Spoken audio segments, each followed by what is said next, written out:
നമുക്ക് ബാലിന്റെയും ഗോമതിയുടെ ഇന്നത്തെ നല്ലൊരു കഥ കേട്ടാലോ? വീഡിയോ ഇഷ്ടപ്പെടുവാണെങ്കിൽ ഒന്ന് ലൈക്ക് ചെയ്ത് ഹൈപ്പ് ചെയ്യാൻ മറക്കരുതേ. അതോടൊപ്പം തന്നെ ആദ്യമായി കാണുന്നവരാണെങ്കിൽ സബ്സ്ക്രൈബ് ചെയ്യാനും മറക്കരുത് കേട്ടോ. അങ്ങനെ ഒടുവില് പോലീസ് സ്റ്റേഷന് മുന്നിൽ എത്തിക്കഴിഞ്ഞപ്പോൾ ഉദയഭാനു പറഞ്ഞു, സ്ത്രീകളെ തീ കൊണ്ടുള്ള കളിയാ വേണ്ട എന്ന് പറഞ്ഞു. ഉദയേട്ടാ, ഇങ്ങനെ പേടിച്ചിരുന്നിട്ട് കാര്യമൊന്നുമില്ല. അല്ല, നമ്മൾ പരാതി കൊടുത്തിട്ടുണ്ടെങ്കിൽ അറിയാലോ പിന്നെ എന്താ സംഭവിക്കണേന്ന്. ഇടി, നമ്മളല്ലേ അവരോട് ചതി ചെയ്തേ. ദേ ഇവങ്ങനെ ഇവിടെ നിന്ന് പറയരുത്. ദൈവത്തെ ഓർത്ത് ആ വായ നിറച്ചു വെക്കാവോ? എടി, എനിക്ക് പേടിയാ, ഞാൻ പോകുക. അപ്പോഴേക്ക് ശ്രീകല ഉദയഭാന്റെ കയ്യിലേക്ക് അവിടെ കയറി പിടിച്ചു. അങ്ങനെ അങ്ങോട്ട് പോകാൻ വരട്ടെ. ഇപ്പൊ ഇവിടുന്ന് പോയിട്ടുണ്ടെങ്കിൽ ദേവമോളുടെ ജീവിതം മാത്രമല്ല, വിദ്യമോളുടെ ജീവിതം എന്താവും? ഗോമതി സ്റ്റോഴ്സ് ബാലന്റെ വീട്ടിൽ നിന്ന് ഇറക്കി വിട്ടാണ് നമ്മുടെ മോളെ നിറഞ്ഞ അവൾക്ക് നല്ലൊരു ആലോചന വരുവോ? എടി, അപ്പൊ എന്ത് ചെയ്യാനാ നിന്റെ പ്ലാന്? അതൊക്കെയുണ്ട്. നമ്മൾ ഇവിടെ ഒരു പരാതി കൊടുത്തിടുന്നു. നമ്മുടെ മോളെ അവിടെ ഇട്ട് ഉപദ്രവിച്ചോണ്ടാണ് അവള് വീട് വിട്ടു പോന്നേന്ന്. അങ്ങനെ ആക്കി തീർക്കുവാണെങ്കിൽ പിന്നെ ഒരു പ്രശ്നം ഉണ്ടാകത്തില്ലോ. എടി, പരാതിയൊക്കെ കൊടുത്തു കഴിഞ്ഞിട്ടുണ്ടെ പ്രശ്നം ആവത്തില്ലേ? പ്രശ്നം ആവണമല്ലോ. അപ്പൊ അവര് പോലീസുകാര് പോയി അവരുടെ കാര്യങ്ങളൊക്കെ തിരക്കും. ബാലനപ്പൊ കോംപ്രമൈസിന് വരും. ബാലന് നാണക്കേടല്ലേ? അപ്പൊ നമ്മൾ നമ്മുടെ ഡിമാൻഡ് അങ്ങോട്ട് പറയും. എന്ത് ഡിമാൻഡ്? മോളെ കൊണ്ടുപോകണം. എടി, അങ്ങനെ വന്നിട്ടുണ്ടെങ്കിൽ നമ്മുടെ മോൾക്ക് നല്ലൊരു ജീവിതം പിന്നെ ഉണ്ടാകുമോ? പരാതിയൊക്കെ കൊടുത്ത് അവൾക്ക് അവിടെ പോയി ജീവിക്കേണ്ടതല്ലേ എന്റെ മനുഷ്യ. അപ്പൊ പോലീസുകാരൊരു ഡിമാൻഡ് വെക്കും. ദേവിക്ക് ആ വീട്ടിലൊരു കുറവുണ്ടാകാൻ പാടില്ല. അത് മാത്രല്ല, അപ്പൊ നമ്മൾ നമ്മുടേതായ കാര്യങ്ങൾ പറയും. നമ്മൾ ഇടയ്ക്ക് മോളെ കാണാൻ ചെല്ലും. നമുക്കൊരു കുറവുണ്ടാകാൻ പാടില്ല. അപ്പൊ പിന്നെ എങ്ങനെയുണ്ട്? ഇടി, കാര്യങ്ങളൊക്കെ നീ പറഞ്ഞ പോലെ നടക്കുവാണെങ്കിൽ കുഴപ്പമില്ല. പക്ഷെ എങ്കില് അതിന് ബാലനൊക്കെ സമ്മതിച്ചിട്ട് വേണ്ടേ? നമ്മുടെ ഭാഗത്ത് തെറ്റുള്ളിടത്തോളം കാലം എന്റെ പൊന്നു മനുഷ്യ, നന്നായിട്ട് അങ്ങോട്ട് ആക്ട് ചെയ്താൽ മതി. നിങ്ങൾ എന്റെ കൂടെ ഒന്ന് വന്നാൽ മാത്രം മതി. പറഞ്ഞു കേട്ടല്ലോ. ഇങ്ങനെ കൊണ്ട് മനുഷ്യൻ മടുത്തു പോകത്തുള്ളൂ. എടി, ദേവിമോൾ ഇതിന് സമ്മതിക്കുമെന്ന് തോന്നുന്നുണ്ടോ? അതിനിപ്പൊ അവളോട് ആര് പറയണു? ഇപ്പൊ പറയുമൊന്നും വേണ്ട, പിന്നീട് മതിയെന്ന് പറഞ്ഞു. പ്രശ്നമാകുന്നുള്ള കാര്യത്തില് ഉദയഭാനു സംശയമൊന്നും ഉണ്ടായിരുന്നില്ല. പക്ഷെ സ്ത്രീകൾക്ക് ഭയങ്കര ആത്മവിശ്വാസമായിരുന്നു. നിങ്ങൾ ഇങ്ങോട്ട് വാ മനുഷ്യാന്ന് പറഞ്ഞു. എന്നിട്ട് അങ്ങ് നടക്കുന്ന സമയത്ത് കണ്ണിലേക്ക് കൈ കുത്തിട്ടിച്ച് കണ്ണുനീരൊക്കെ വരുത്തുവാണ്. ഇതെന്താടി കാണിക്കുന്നേ? ഓ, ഒരു ഒറിജിനാലിറ്റിക്ക് വേണ്ടിയിട്ട് കരയാനായിട്ട് കണ്ണിന് ഇച്ചിരി വെള്ളം വരുത്തുന്ന മനുഷ്യ. നിങ്ങളൊരു കാര്യം കരയാൻ പറഞ്ഞു.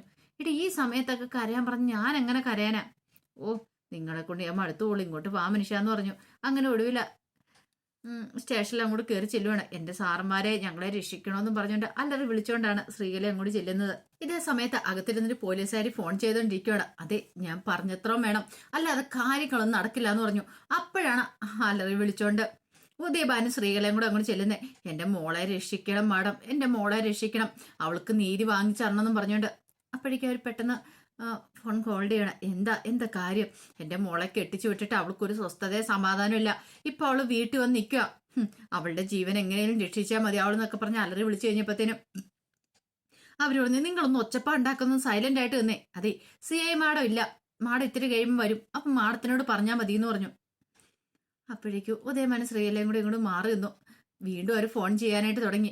അപ്പോഴേക്ക് ശ്രീകല ഓടിച്ചിട്ട് പറഞ്ഞു, അത് പിന്നെ മാഡം, അതെ, അവരെങ്ങനെയെങ്കിലും രക്ഷപ്പെടാൻ നോക്കും.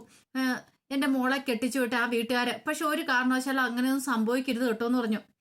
നിങ്ങളോട് മര്യാദയ്ക്ക് പോയി നിൽക്കാൻ പറഞ്ഞല്ലേ? നിങ്ങളുടെ ഈ കരച്ചിലും വേളമൊന്നും CI മാഡം വരും വേണ്ട. മാഡം ഇത്തിരി ടെററാണ്. അതെ, നിങ്ങൾ കള്ളക്കരച്ചില കരയുന്നെങ്കിൽ മാഡം നിങ്ങളെ പിടിച്ചകത്തിടും. ഉദയ കേട്ടപ്പോ ഉദയഭാനു പറഞ്ഞു, അയ്യോ മാഡം, അങ്ങനെയൊന്നുമില്ല, കള്ളക്കരച്ചില്ല, ഞങ്ങൾ സത്യമായിട്ടുള്ള കാര്യത്തിനാണ് വന്നിരിക്കുന്നത്. എങ്കിൽ മാഡം വന്നു കഴിയുമ്പോ എന്താന്ന് വെച്ചാൽ പറഞ്ഞാൽ മതി എന്ന് പറഞ്ഞു.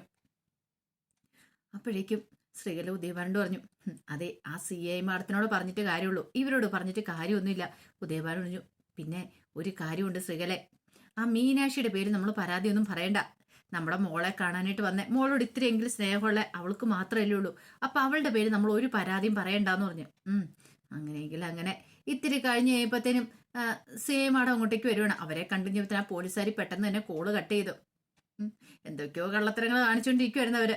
അങ്ങനെ CI മാഡം അങ്ങോട്ട് കയറി വന്നു കഴിഞ്ഞപ്പോഴത്തേനും ഉദയഭാനു ശ്രീകലയും കൂടെ നോക്കി. എന്നിട്ട് മാഡം ഞങ്ങളെ രക്ഷിക്കണമെന്നും പറഞ്ഞുകൊണ്ട് അവരുടെ അടുത്തേക്ക് ചെല്ലുവാണ്.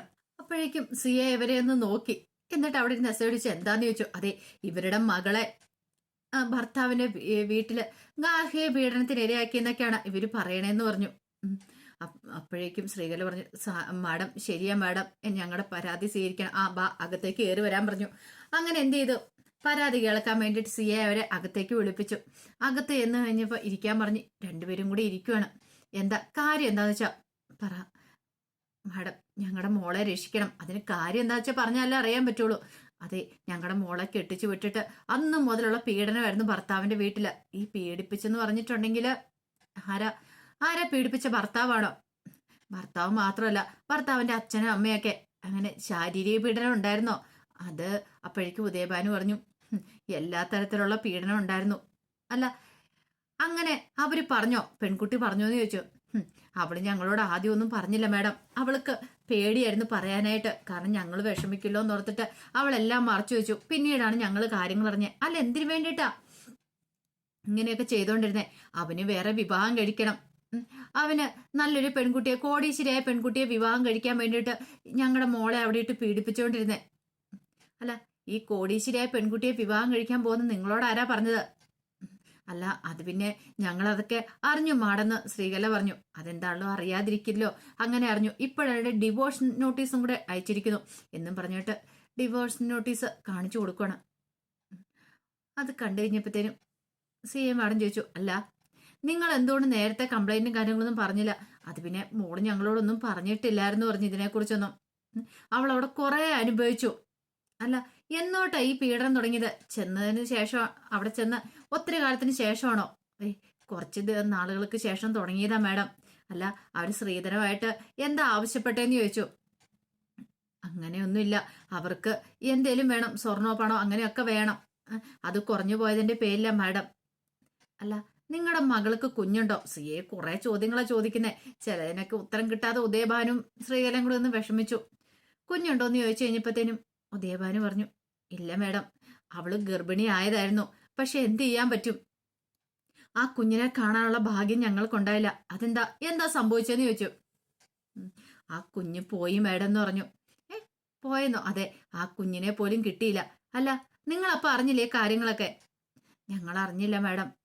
ഞങ്ങൾ ആ കുഞ്ഞ് പോയതൊന്നും അറിഞ്ഞില്ല." "അല്ല, ഏത് ഹോസ്പിറ്റലാ അഡ്മിറ്റ് ആക്കിയത്?" "അങ്ങനെയാണെങ്കിൽ ഹോസ്പിറ്റലിൽ കൊണ്ടുപോകില്ല." "ഏത് ഹോസ്പിറ്റലാന്ന് ചോദിച്ചു." "അതൊന്നും ഞങ്ങൾക്ക് അറിയില്ല." "അറിയില്ലേ നിങ്ങൾക്ക്? നിങ്ങള് ആ കുട്ടിയുടെ പേരൻസ് അല്ലേന്ന് ചോദിച്ചു." "അതെ, പക്ഷെ ഹോസ്പിറ്റലിൽ കൊണ്ടുപോയതോ കുഞ്ഞ് പോയ കാര്യമൊന്നും ഞങ്ങളെ അറിയിച്ചിട്ടുണ്ടായിരുന്നില്ല. പിന്നെ നിങ്ങൾ എപ്പോഴേ കാര്യങ്ങൾ അറിഞ്ഞേ?" "ഞങ്ങൾ ഇടയ്ക്ക് മോളെ കാണാനായിട്ട് സാധനങ്ങളൊക്കെ വാങ്ങിച്ചുകൊണ്ട് ചെന്നു. അപ്പോഴാണ് അറിയുന്നത് മോളുടെ വയറ്റിൽ കുഞ്ഞില്ല എന്നുള്ള കാര്യം. അത് അബോർട്ടായി പോയെന്നുള്ള കാര്യങ്ങളൊക്കെ. അവരുടെ പീഡനം സഹിക്ക വയ്യാതെ അങ്ങനെയാണ് സംഭവിച്ച. മോൾക്ക് നേരമണ ആഹാരം പോലും കൊടുക്കത്തുണ്ടായിരുന്നില്ല എന്ന് പറഞ്ഞു." "അല്ല, എന്നിട്ട് നിങ്ങൾ ചോദിച്ചില്ലേ ഇതിനെക്കുറിച്ച്?" "ഉം, പാവം, അവള് ഭയങ്കര പാവാ. അവൾക്ക് പേടിയായതുകൊണ്ട് അവളൊന്നും പറയാതിരുന്നേന്ന് പറഞ്ഞു." "ഞങ്ങൾക്ക് സങ്കടം സഹിക്കാൻ പറ്റുന്നില്ല. ഞങ്ങളുടെ കുഞ്ഞിനെ അവരില്ലാതാക്കി. അല്ലാതെ എന്തിനു വേണ്ടിയിട്ടാ? അവന് വേറെ വിവാഹം കഴിക്കണം. അവൻ എന്റെ മോളെ ഇഷ്ടമില്ല. വേറെ വിവാഹം കഴിച്ച് സുഖമായിട്ട് ജീവിക്കാൻ വേണ്ട. പക്ഷെ എന്റെ മോൾക്ക് അവനെന്ന് പറഞ്ഞാൽ ഭയങ്കര ജീവനാ മേഡം. അവനോടൊപ്പം ജീവിക്കാനായിട്ട് അവൾ ആഗ്രഹിക്കണേ." "അല്ല, നിങ്ങൾ ഈ പറയുന്ന കാര്യങ്ങളൊക്കെ സത്യമാണല്ലോ അല്ലേ?" "100% സത്യം മേഡം." "ആ, അങ്ങനെയാണ്. ഒരു കാര്യം ചെയ്യാം. നിങ്ങൾ അപ്പുറത്തേക്ക് എന്നിട്ട് ഒരു പരാതി അങ്ങോട്ട് എഴുതി കൊടുത്തു. പക്ഷെ ഒരു കാര്യമുണ്ട്, കള്ളത്തരമൊന്നും പറഞ്ഞേക്കല്ല." "ഇല്ല മാഡം, കള്ളത്തരമൊന്നും പറയത്തില്ല. നിങ്ങൾ പറഞ്ഞ കാര്യങ്ങളൊക്കെ ശരിയാണെങ്കിൽ ഗാർഹിക പീഡനത്തിന്റെ ഇതില് അവരെ പിടിച്ച് അകത്തിടാവുന്നുള്ളൂ. എന്ത് വേണ്ടെന്ന് വെച്ചാൽ വേണ്ടതുപോലെ കാര്യങ്ങളൊക്കെ കൈകാര്യം ചെയ്യാന്ന് പറഞ്ഞു. പറഞ്ഞ കാര്യങ്ങളൊക്കെ സത്യസന്ധമായിരിക്കണം." "അതെ മാഡം, പറഞ്ഞ എല്ലാം സത്യസന്ധമാ. ഞങ്ങളുടെ മോൾക്ക് നീതി കിട്ടിയേ മതിയാവുള്ളൂ. പിന്നെ ഒരു കാര്യമുണ്ട്, നിങ്ങൾ പരാതി തന്നും പറഞ്ഞുകൊണ്ട് ആ, അങ്ങനെ പെട്ടെന്ന് കേസെടുത്ത് ഇതാക്കത്തൊന്നുമില്ല. നിങ്ങളുടെ മകളുടെ മൊഴിയുടെ അടിസ്ഥാനത്തിലായിരിക്കും അവർക്ക് ശിക്ഷ കിട്ടുന്നതെന്ന് പറഞ്ഞു." അത് കേട്ടപ്പോൾ ഉദയഭാനു ശ്രീകലൻ പരസ്പരം നോക്കി. "എന്താന്ന് ചോദിച്ചു.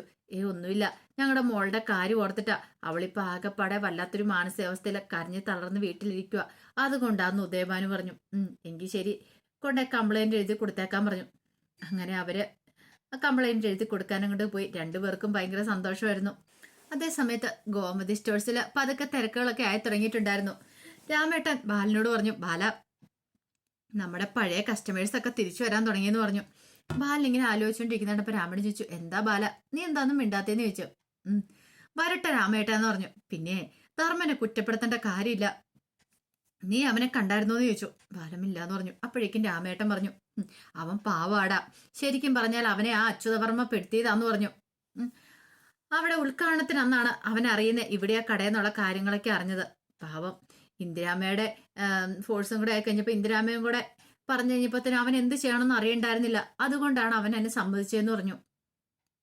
അപ്പോഴേക്കും ആകാശ് പറഞ്ഞു അത് ചിലപ്പോൾ സത്യമായിരിക്കും. പക്ഷെ ഒരു കാര്യമുണ്ട്, മാമന് ആ കടയിൽ ഇരിക്കാതിരിക്കായിരുന്നല്ലോ, കട വേണ്ടെന്ന് പറയായിരുന്നല്ലോ. എടാ അതെങ്ങനെ ശരിയാവും, നീ ഒന്ന് ആലോചിച്ച് നോക്കാൻ പറഞ്ഞു. എല്ലാരും കൂടെ നിർബന്ധിച്ച് അവനെ അവിടെ ഇരുത്തിയതാ, അല്ലാതെ അവന്റെ ഇഷ്ടപ്രകാരം ഒന്നും അല്ലാന്ന് പറഞ്ഞു.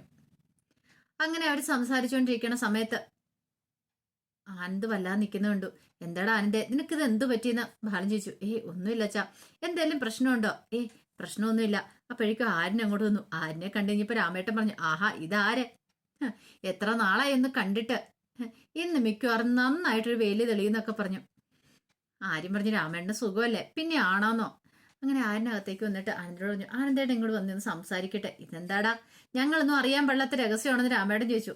അങ്ങനെയൊന്നുമില്ല. അങ്ങനെ ആനന്ദനും കൂട്ടി അങ്ങോട്ട് മാറിപ്പോയി. ആനന്ദേട്ടൻ്റെ ഒരു നേരത്തെ കമ്പനി ജോലി ചെയ്തിരുന്ന ഒരു ഫ്രണ്ടിനെ ഞാൻ കണ്ടിട്ടുണ്ടായിരുന്നു പറഞ്ഞു. എന്താടാ, ചില കാര്യങ്ങളൊക്കെ എന്നോട് പറഞ്ഞു. അത് മാത്രമല്ല മീനാക്ഷി അടുത്ത് ഇന്ന് വ്യക്തമാക്കി തരുകയും ചെയ്തു. എന്താ? അല്ല, ഡിവോഴ്സ് നോട്ടീസിന് അയച്ചിട്ടുണ്ടായിരുന്നു ആനന്ദേട്ടൻ. അതാണോ കാര്യം? അയച്ചിട്ടുണ്ടായിരുന്നു. അതവിടെ കിട്ടിയെന്നുള്ള റെസിപ്റ്റും എനിക്ക് വന്നെന്ന് പറഞ്ഞു. എന്താ ആനന്ദേട്ടൻ എന്തിനാ അങ്ങനെ ചെയ്തേന്ന് ചോദിച്ചു. എടാ അങ്ങനെ തന്നെ വേണം, അതങ്ങനെയാ വേണ്ടത്. എനിക്കിനി അവളുമായിട്ട് ഒരിക്കലും മുന്നോട്ട് പോകാൻ പറ്റില്ല. നിനക്കറിയാലോ, ഞാൻ അവളും തമ്മിൽ സെറ്റാകത്തില്ല. ആനന്ദേട്ട അതിന്റെ ആവശ്യമുണ്ടോ? ഒന്നുകൂടെ ഒന്ന് ചിന്തിച്ചിട്ട് പോരെ. കുറച്ച് കഴിയുമ്പോൾ ആനന്ദേട്ടനെ ചിലപ്പോൾ വേണ്ടായിരുന്നു തോന്നും. അങ്ങനെ ഒരിക്കലും തോന്നത്തില്ലടാ. അവർ ചെയ്ത ഫ്രോഡ് തരമൊക്കെ എൻ്റെ മനസ്സിൽ ഇപ്പോഴും ഉണ്ട്. അങ്ങനെയൊന്നും തോന്നാൻ പോകുന്നില്ല. ആ സമയം ആകാശം വന്നിട്ട് ചെന്താ രണ്ടുപേരും കൂടെ രഹസ്യം. അല്ല, ആ ഡിവോഴ്സ് നോട്ടീസിനെ കുറിച്ച് ആനന്ദേട്ട അതിന്റെ ആവശ്യമില്ലായിരുന്ന. അപ്പം നീയും ഇവനോടൊപ്പം ചേരുവാണോ? അതല്ല ആനന്ദേട്ട, ഒന്നുകൂടെയൊക്കെ ഒന്ന് ആലോചിച്ചിട്ട് വരെ. ഇനി ഒന്നുകൂടെ ഒന്നും ആലോചിക്കാനല്ല, ഞാൻ അനുഭവിച്ച വേദന എനിക്കറിയ അറിയത്തുള്ളൂ. ആകാശ് പറഞ്ഞു, അത് ശരിയാ. ആനന്ദേട്ടൻ എന്ത് തീരുമാനം എടുത്താലും ആനന്ദേട്ടനോടൊപ്പം ഞങ്ങൾ നിൽക്കത്തുള്ളൂ. ആനന്ദേട്ടനെ എതിർക്കാനൊന്നും പോകുന്നില്ല എന്ന് ആകാശം പറഞ്ഞു. അപ്പൊ അതിന്റെ കഥകളൊക്കെയാണ് കാണുന്നത്. ഇതിന് ബാക്കി വിശേഷങ്ങളുമായിട്ട് വൈകുന്നേരത്തെ പ്രൊമോയി വരാട്ടോ. ഒരിക്കൽ കൂടി എല്ലാവർക്കും ശുഭദിനം നേർന്നുകൊണ്ട് നിർത്തുന്നു.